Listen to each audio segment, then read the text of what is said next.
Gracias, Pablo. Una felicitación a Lucía por la excelente presentación. Me parece que estuvo muy clara, muy bien definida y cumplió con los objetivos pedagógicos y estuvo con un muy buen hilo conductor, un tema que cada vez está ganando más relevancia porque, eh, como lo decía inicialmente, en virtud de la mejoría en la sobrevida de pacientes con gran complejidad en el ámbito de la oncología, de trasplantes, de cirugía cardíaca y por supuesto enfermedades inmunológicas y renales, pues cada vez requieren más intervenciones, cada vez requieren más catéteres para un soporte vital avanzado y con todas las comorbilidades y las intervenciones pues aparecen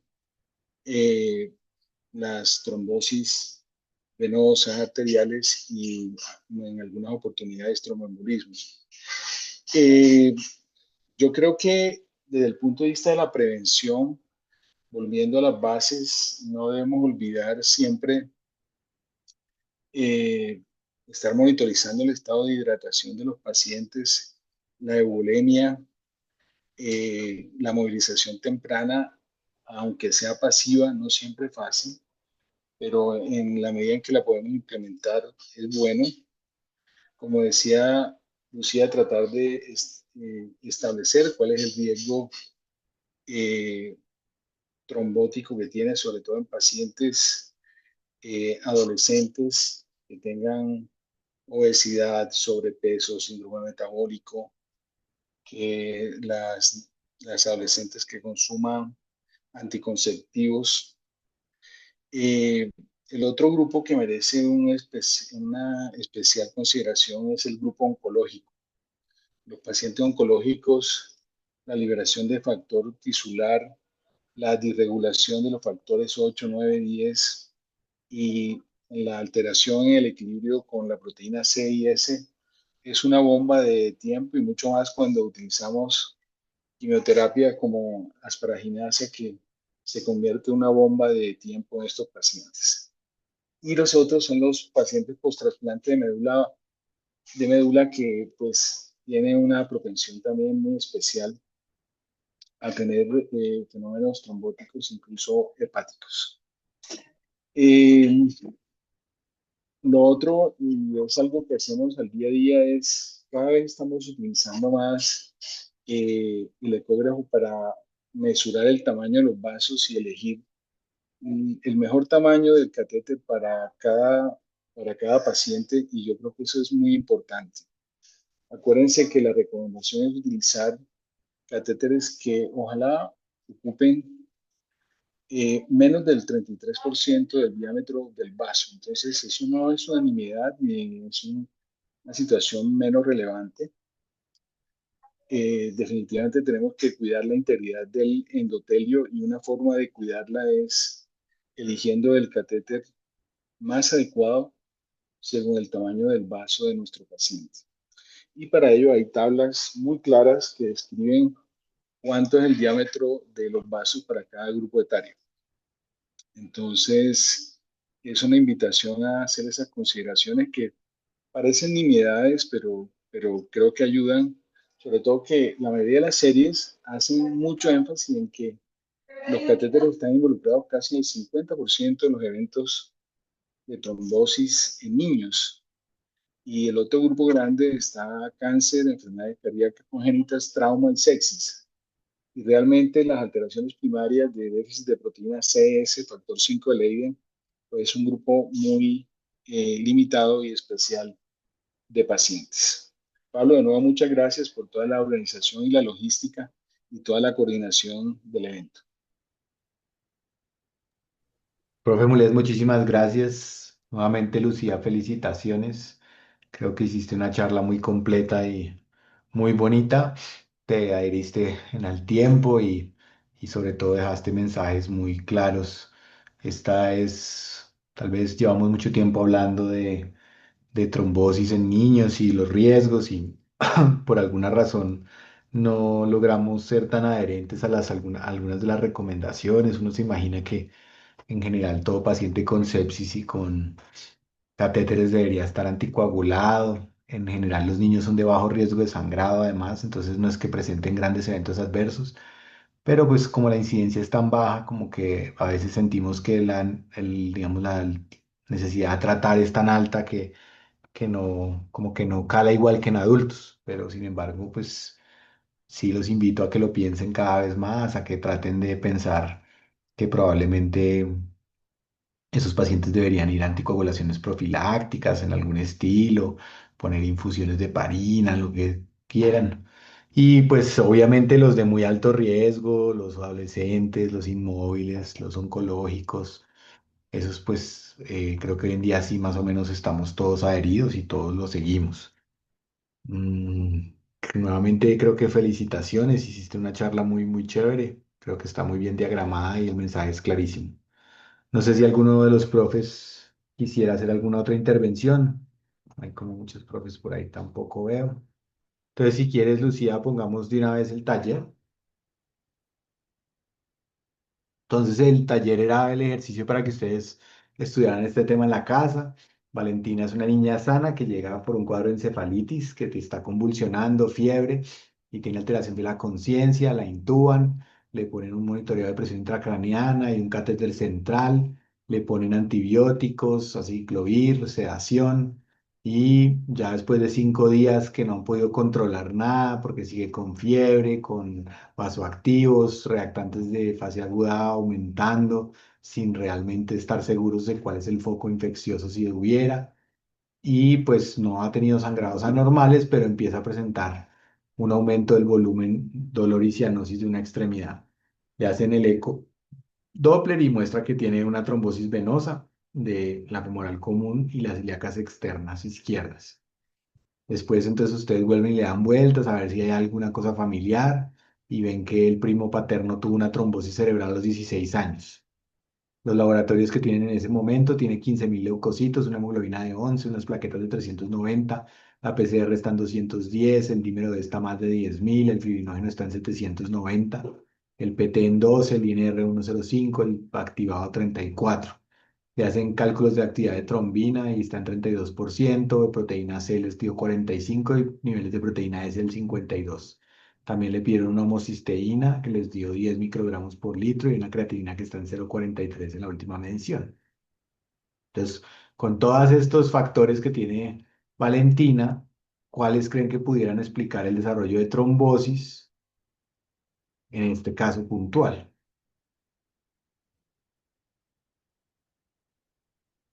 Gloria,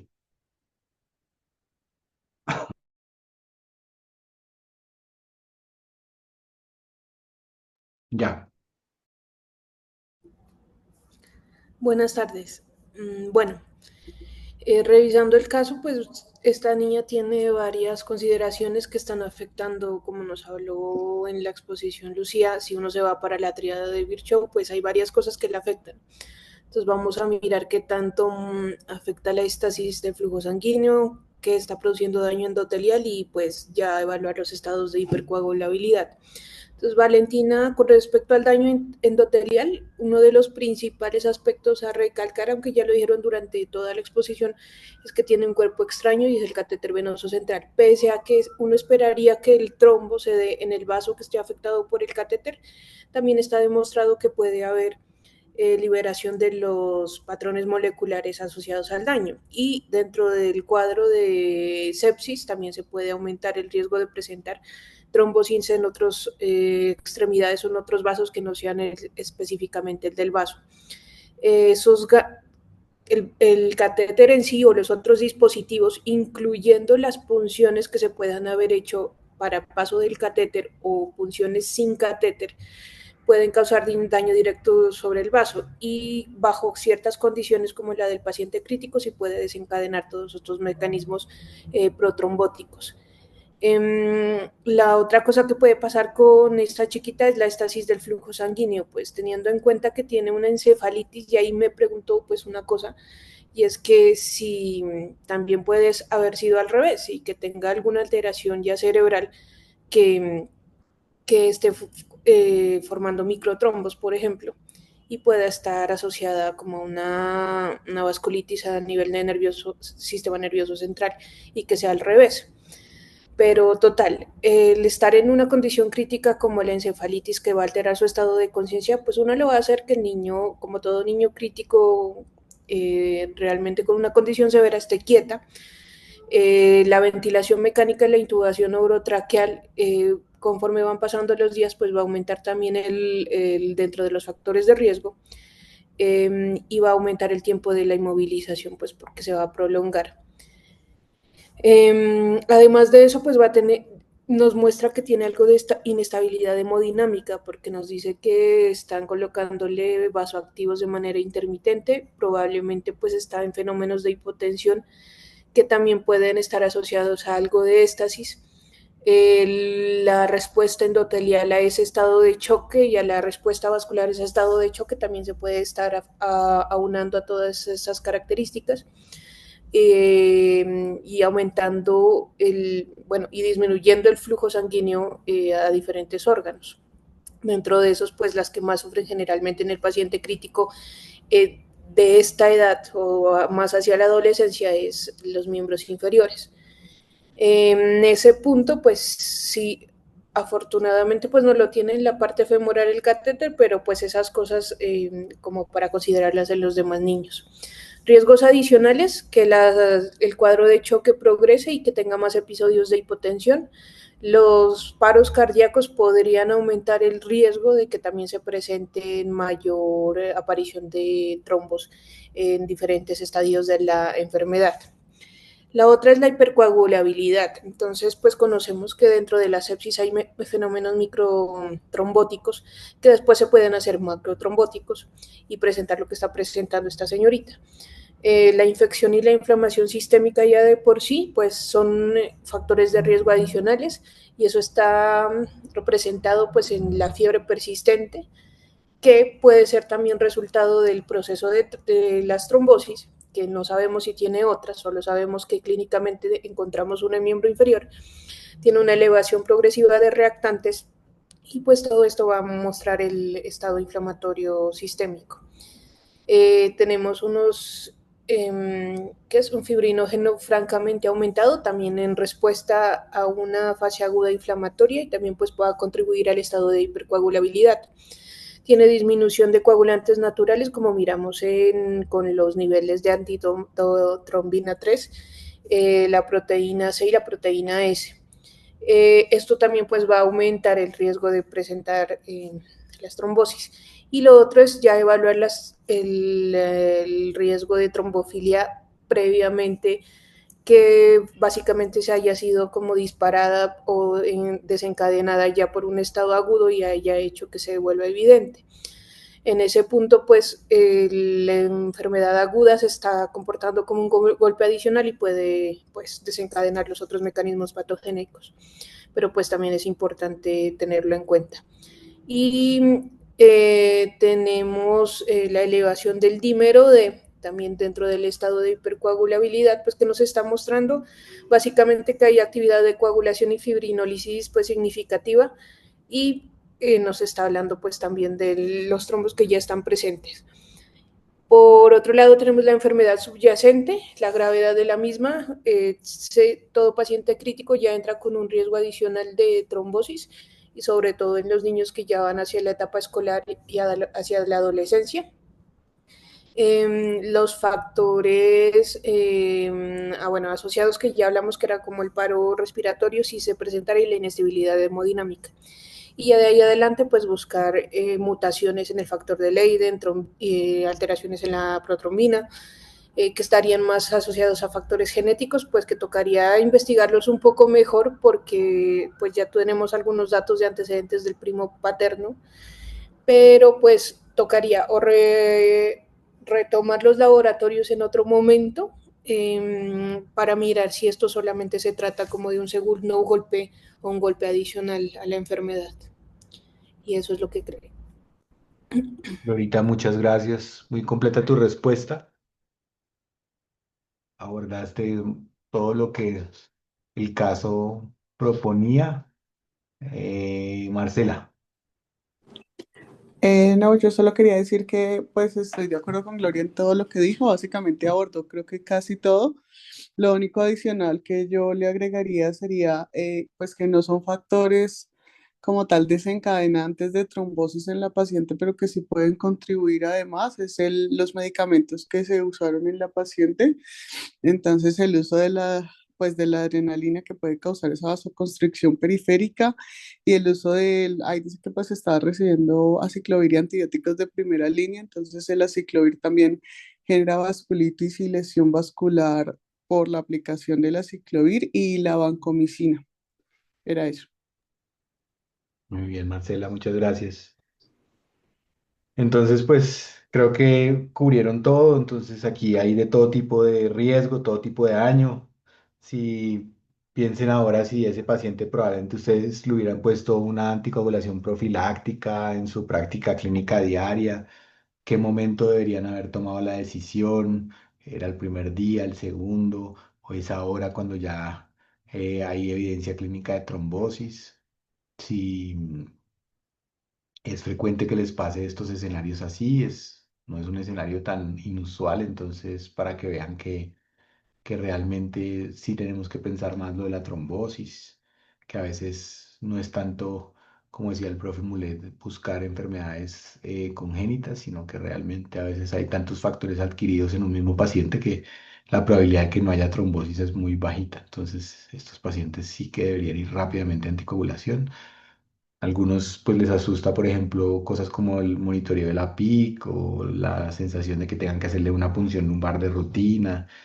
Entonces, pues esas cosas ahí simplemente hay que balancearlas y probablemente esta niña debió haber llevado tromboprofilaxis desde más tempranamente. Bueno, y ya en esta cosa, algo más faltó, ustedes necesitarían más datos, quieren buscar otros trombos, quieren buscar más información, más laboratorios, harían estudio de trombofilia completo en este momento, ¿cómo lo harían? Gloria también dijo parte de esto en su respuesta, pero Paula. ¿Cómo están? Buenas tardes. Pues en este momento no es un buen momento para buscar estudio de trombofilia congénita. Hay que esperar a que el evento agude, por lo menos la literatura describe entre 90 días, o sea, 3 meses después del evento, que es también el tiempo en que ella probablemente va a necesitar tratamiento. También, em, pues complementaría con neuroimágenes que es una paciente que tiene em, una semiología neurológica y si bien probablemente es infecciosa, también podría estar presente ahí como el daño endotelial, la vasculitis y con el antecedente pues del familiar que también tuvo trombocitosis, trombofilia, perdón, pues también lo buscaría. Y dentro de lo agudo, pues realmente iniciaría manejo y estaría monitoreando como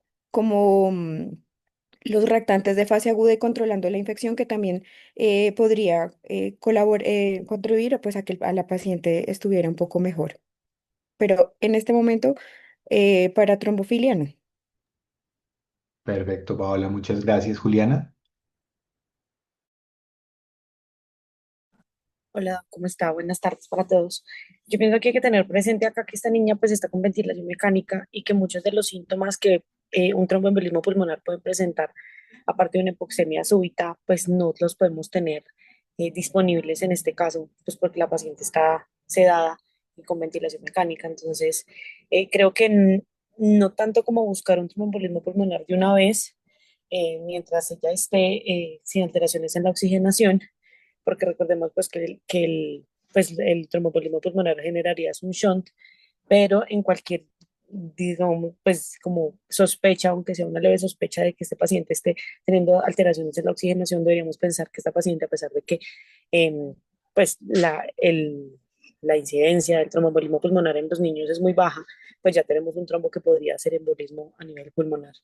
Entonces, creo que uno debería ser un poquito más acucioso frente al tema pues en ese caso.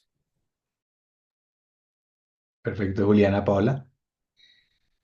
Y también olvidé mencionar que pues es una paciente adolescente, es mujer y pues la probabilidad de que de base tuviese alguna enfermedad autoinmune como antifosfolípido o lupus, pues también valdría la pena en este momento agudo estudiarlo y profundizar si esta sea una manifestación ya de una sistémica autoinmune.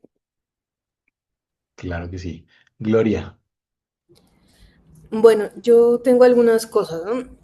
Detalles clínicos adicionales que quisiera saber, porque uno quisiera algunas cosas que hubieran pasado. Por ejemplo, que hubiesen tratado de, no sé, canalizar la femoral, aunque no lo hayan logrado, porque eso, como miramos previamente en la exposición de Lucia, es obviamente mejor que haya sido provocado a que haya aparecido de una manera como espontánea, de alguna manera para decirlo. Saber qué tan grande es ese catéter en el que tiene para mirar si tiene riesgo de que ahora se le trombose el lugar donde está el catéter, mirar historial de complicaciones agudas que haya tenido previamente esa niña. Si encontramos el foco infeccioso, pues perfecto, pero pues tener en cuenta también lo que dije hace un momento, es mirar si hay algunos datos de trombosis del sistema nervioso central. Hay estudios también que nos muestran comparaciones como con la gravedad del ingreso a UCI, que comparan el PIM2 con el riesgo de trombosis, que también nos serviría como para hacer de alguna manera algo de tamizaje con los pacientes o mirar si son pacientes que llegaron severamente choqueados o que hayan tenido paro cardíaco previo al ingreso a la UCI o durante su evolución en la UCI. Otras cosas como particulares y como llamativas que encontré fue como el rastreo de otros trombos. Me pareció muy particular lo que dijo Lucía hace un momento, que pues lo del POCUS como para tratar de estar pendientes de si los niños están siendo afectados pues por nuestra intervención con la colocación de catéteres, pues encontré fue protocolos que hacen más sobre todo en adultos para buscar trombos en los catéteres, pero pues por mano de radiología, claramente. Entonces, básicamente lo que hacen es que si aparece un trombo en cualquier parte, buscan en las diferentes estructuras vasculares, tanto en cuello como en miembros inferiores, generalmente empiezan por los miembros inferiores o lugares donde tienen catéteres. Si tenemos sospecha de que haya en alguna otra parte, o como dijo Julián hace un momento, sospecha clínica o paraclínica de un tromboembolismo pulmonar, pues extendernos hacia una imagen a ese nivel. Y eso era como lo que iba a agregar. Gracias. perfecto. Entonces, como ven, Juliana, Profe, un último comentario, y es que también hay que tener presente que esta niña lleva 5 días sin mejorar, a pesar de los manejos que le hemos puesto, a pesar del antibiótico que le hemos puesto.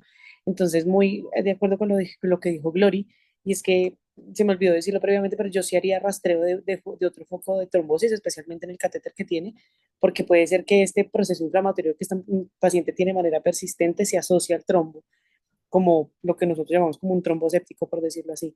Entonces hay que tener eso presente porque eso puede ser lo que esté desencadenando esta respuesta inflamatoria persistente en esta paciente.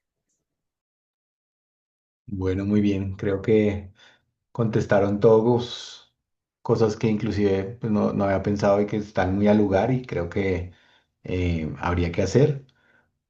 Siempre le queda a uno el sinsabor de que el sistema de trombosis en sepsis pues está pensado para controlar infecciones, ¿no? Entonces alguien, y lo han hecho en animales, lo que pasa es que no han estudiado bien en humanos porque es difícil demostrarlo, pero ¿qué tal que usar anticoagulantes profilácticos pudiera perpetuar las infecciones o hacer que una infección que era local se vuelva sistémica y ese tipo de cosas? Sin embargo, pues pueden revisar la literatura hasta donde sé, no hay información sino en animales y son hasta ahora como modelos muy básicos y definitivamente por lo menos en lo observacional, en adultos que usan tanto, pues realmente no se ha demostrado que eso suceda en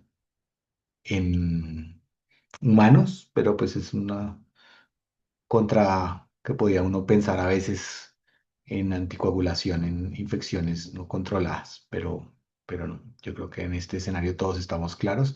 Creo que está bien buscar otros focos, buscar que sean, no sean sépticos, buscar la autoinmunidad. Creo que todo eso está al lugar y era lo que le faltaba al caso. Y finalmente, pues el último era tratar de hacer un esquema de tres alternativas que pudieran usar terapéuticamente para esta paciente y como tratar de pensar en las ventajas, las desventajas y las limitaciones que tienen en el contexto de las UCIs donde trabajan. Lucía ya hizo una muy buena tarea de presentarles esta información, pero pues podemos revisar cómo la hicieron ustedes o qué más encontraron.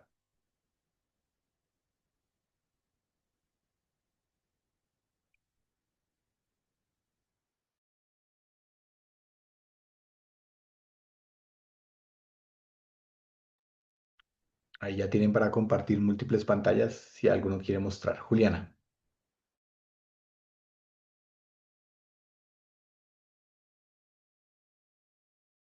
Yo hice un cuadro comparativo, no tengo mucha,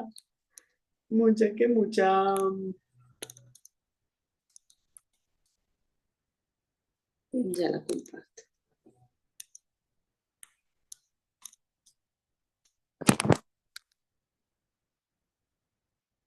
Si no necesitas presentarla, también puedes echar la carreta, no te preocupes. Yo se lo También. presento a doctor. Entonces es un cuadro medio feito, pero con toda la actitud. Entonces, yo realmente no solo incluí tres, incluí cinco, entre los cuales está farmacológico y no farmacológico. La primera, pues la heparina no fraccionada, que se puede utilizar, pues es de una anticoagulación de tipo farmacológico, pues, mecanismo de la inhibición de la trombina y el factor 10A a través de la antitrombina 3. Dentro de las ventajas y desventajas, entonces en ventajas pues tiene un inicio rápido y el ajuste con pruebas de coagulación de fácil acceso, que pues es el tiempo que tenemos recién activado. También en este paciente pues que tenemos un cuadro séptico que puede estar relacionado con no solo hipercoagulabilidad, sino pues también en esos pacientes en los cuales nos podemos ir para el otro lado, tiene relación con protamina y pues digamos que tiene un ajuste flexible en la UCI. Dentro de las desventajas tenemos que estos, pues es la heparina asociada, la más asociada a trombocitopenia asociada por heparina y pues requiere un monitoreo estrecho. La segunda es la heparina bajo peso molecular, también es de tipo farmacológico. Su acción es por la inhibición directa del factor 10A, que potencia la acción de la antitrombina 3, está inactiva pues el 10A y el 2A. Dentro de las ventajas tenemos que la administración es mucho más fácil, la administración es de manera subcutánea, hay menos trombocitopenia inducida por heparina, menor necesidad de monitoreo y usualmente tiene un mejor perfil de seguridad. Sin embargo, entre las desventajas, pues tenemos que la heparina de bajo peso molecular tiene un aclaramiento dependiente de la función renal. Esta paciente tiene una creatinina 0,4, que está bien para ella, pero pues hay que tenerlo presente. No tiene antídoto para revertirse en un sangrado severo. Usualmente, como dije previamente, tiene un mejor perfil de seguridad, pero hay que tenerlo presente. Y la prueba del antifactor 10A, que es la manera, pues una de las maneras o la manera más adecuada para medir la función o pues la acción de la heparina bajo peso molecular, no está disponible en todas partes. Entonces, pues hay que tenerlo presente. Dentro de las no farmacológicas tenemos la trombólisis directa mecánica y esta pues no es farmacológica, pero es intervencionista y lo que hacen es que hay una disolución directa del trombo con medicamentos antitrombóticos, pero directamente en el trombo. Este es útil realmente en trombos extensos que hay compromiso de la extremidad, sin embargo tiene un alto riesgo de sangrado y pues requiere que no solo pues haya alguien que lo haga, sino pues todos los recursos de pues como de aparatos pues para hacerlo. La otra que es no farmacológica es el filtro de vena cava inferior. Realmente no hay mucha bibliografía ni literatura en niños. Esto es un dispositivo que se va en vena cava inferior y lo que previene es la embolización pulmonar en casos de una TBP extensa. Es una alternativa cuando la anticoagulación está contraindicada, pero pues tiene muchísimas complicaciones, no solo mecánicas, sino también es un procedimiento quirúrgico y pues en una paciente inestable no, digamos que no vale la pena llevarla a otro procedimiento quirúrgico y aumentar su riesgo. Y finalmente lo que hace es que no trata la trombosis, sino que únicamente lo que evita es que haga embolización a nivel pulmonar. Y por último, la trombolisis sistémica, que pues es un manejo de tipo farmacológico, lo que hace es pues una infusión sistémica de un medicamento. Antes utilizábamos bueno, en este momento digamos que estamos utilizando el alteplase, que es el activante celular de plasminógeno recombinante. Lo que hace es que mejora la conversión de plasminógeno a plasmina y inicia la fibrinolysis. Está indicado en trombolisis pulmonar, pero este usualmente se utiliza, o trombosis cardíaca, pero esta se utiliza usualmente cuando hay compromiso hemodinámico o cuando hay un compromiso miocárdico importante. Pero como pues es sistémica, y es un medicamento que finalmente no solo va a hacer acción a nivel del trombo, pues hay un mayor riesgo de sangrado, dentro de los cuales ya he descrito sangrado intracraneal, los ácidos hemorrágicos, hemorragias a nivel digestivo, y pues otro tipo de hemorragias. A pesar pues de que en la parte pediátrica la probabilidad es bajita, pues hay también que tenerlo presente. Yo inicialmente me iría por una heparina de bajo peso molecular, a dosis de 3 miligramos por kilo y cada 12 horas, pues, y pues con mediciones del antifactor 10 si está disponible en la institución en donde estoy. Perfecto, Juliana, mil gracias. Brian, levantaste la mano. Hola, Doc, sí, a ver, ya, ahí se ve. Sí. Sí. Pues más o menos hice como el mismo análisis que hizo Juli. Lo único es que lo enfoqué un poquito al contexto específico de esta niña, pues que está en un evento hiperinflamatorio por la encefalitis, la sepsis y el cuadro clínico.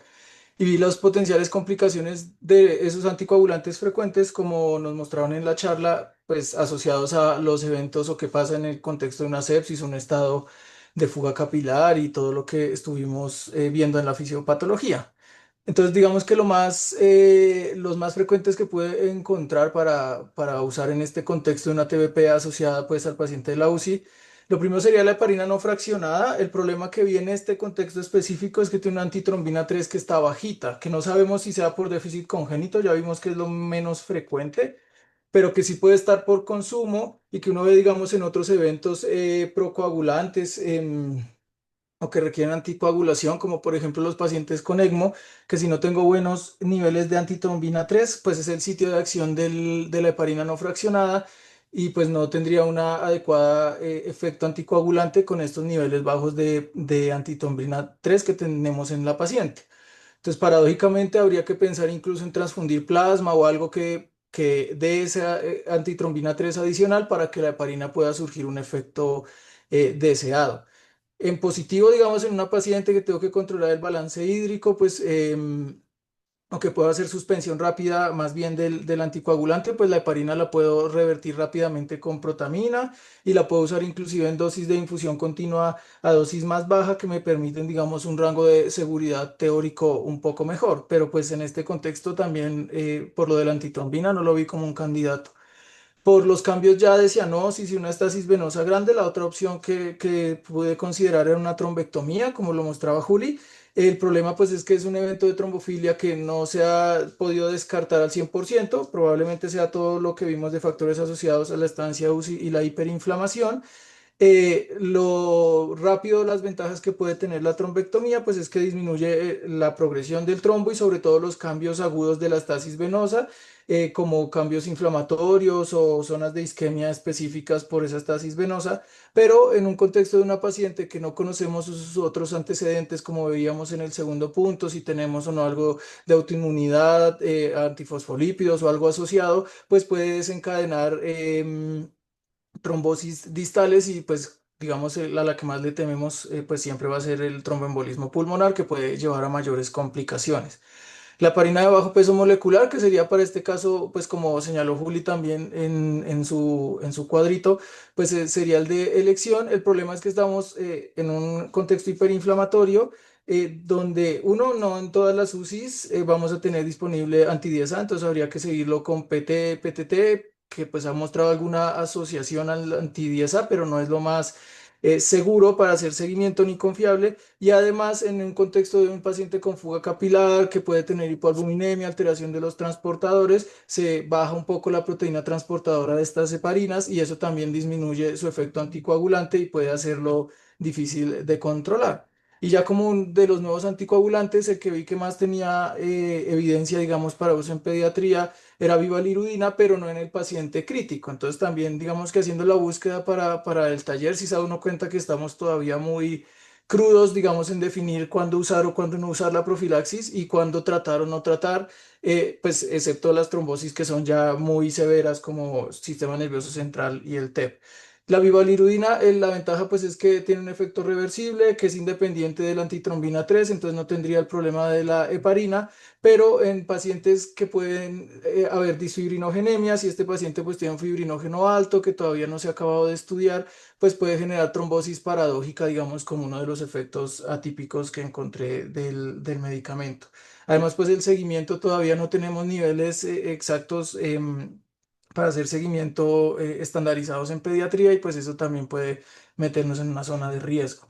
Entonces yo también me iría por el lado de la heparina de bajo peso molecular, pues teniendo en cuenta que ojalá tenga anti-10A para poderla monitorizar y pues hacer seguimiento, digamos, de la albúmina y de otras proteínas transportadoras si pudiera medirlas o del estado hiponcótico, pues que clínicamente me muestre el paciente. Muy bien, Brian, muy clara tu esquema. Y chévere haber pensado eso en los contextos particulares, creo que eso ayuda un montón. Entonces, pues como ven, este es un tema que es muy relevante, como recalcaba el profe eh, Mulet, como que tenemos que ser mucho más proactivos en la profilaxis antitrombótica, en buscar de pronto activamente trombos en pacientes con riesgos y por lo menos monitorizar de vez en cuando la coagulación en ciertos escenarios.